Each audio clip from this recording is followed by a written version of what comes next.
Қарасора 2022 кең ауқымды арнайы жедел профилактикалық іс-шарасы нәтижесінде облыстық полиция департаменті тарапынан есірткі қылмысына қатысты 121 құқық бұзушылық анықталды. Оның ішінде есірткі өсірудің 55, есірткі сатудың 12, есірткіні аса ірі мөлшерде сақтаудың 14, есірткі жарнамалаудың 2 дерегі анықталды. Заңсыз айналымнан 72 келіге жуық марихуана және 501 грамм синтетикалық есірткі заты тәркіленді. Есірткі өсірудің 18 дерегі далалық аймақтағы ірі есірткі алқаптарында тіркелсе, 37-сі үй, бау-бақша, саяжай аулаларына егу дерегі.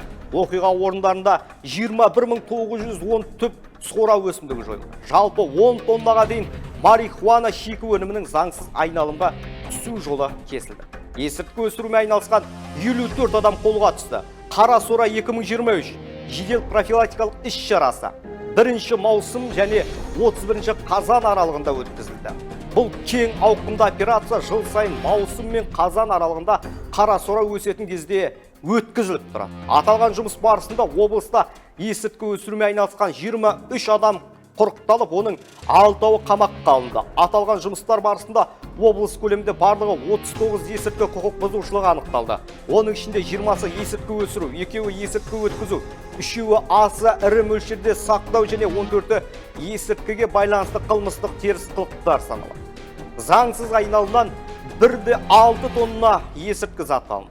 Полиция қызметкерлері олардан 5 келіден астам марихуана, 5 грамм гашиш және 1 тонна 610 келі каннабис өсімдігі тәркіледі. Дәл осындай ақпараттарды жергілікті телеарналардан, әлеуметтік желілердегі парақшалардан көзіңіз көріп, құлағыңыз естіп жүр. Осы тектес қылмысқа қатысты облыс орталығында тағы бір оқиға орын алған ағымдағы жылдың шілде айында. Сотталушы Базарбаев 2024 шілде айының 5 күні сағат 11:30 шамасында Қызылорда қаласы Шоқай көшесі бойымен келе жатқан жерде пакетке оралған бір дана есірткі шөбін дәнін тауып алып, оның есірткі зат екенін біліп, Қызылорда қаласы Бахадыр көшесі 49 мекен-жайда орналасқан үйіне алып барып, тауып алған параның ішінде тұрған есірткі шөбінің тұқымын үйдің ауласына тығып қойған. Содан кейін сотталушы Базарбаев 2024 шілде айының 25 күні сағат 15:00 шамасында өсіруге тыйым салынған сораның сұрыптарын егіп өсіру мақсатында үй ауласына тығып қойған есірткі тұқымын алып, өзінің ауласында орналасқан бақшада өсіп тұрған жүзім жемісінің қасына бір дана сора өсімдігін егіп заңсыз өсірген.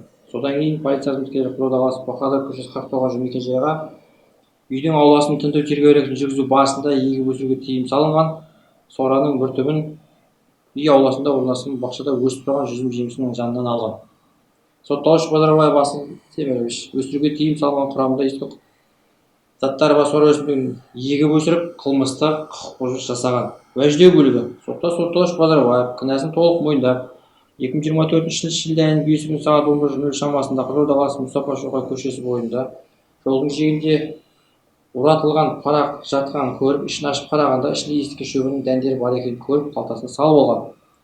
Ол есірткі шөбінің дәндерін егіп өсіру үшін өзінің ауласының ішіне тығып қойған. Содан кейін 2024 шілде айының 25 күні тауып алған есірткі шөбінің дәндерін өзінің тұрғылықты мекен-жайының ауласында өсіп тұрған жүзім жемісінің қасынан бір үй ашық жасап, соған егіп қойған. Содан кейін егіп қойған сора өсімдігін су құбырлары арқылы суарып тұрғандығын, одан кейін 2024 жыл тамыз айының 24 күні сағат 12:00 шамасында Қызылорда қаласы Жалаңтұз Бахадыр көшесі 49 мекен-жайда орналасқан үйіне полиция қызметкерлері келіп, өздерін таныстырып, үй ауласында өсіп тұрған бір дана сора өсімдігін куәгерлердің қатысуымен алып кеткендігін, жасаған іс-әрекетіне өкінетіндігін, кешірім сұрайтындығын айтып, жеңіл жаза тағайындауды сұрады.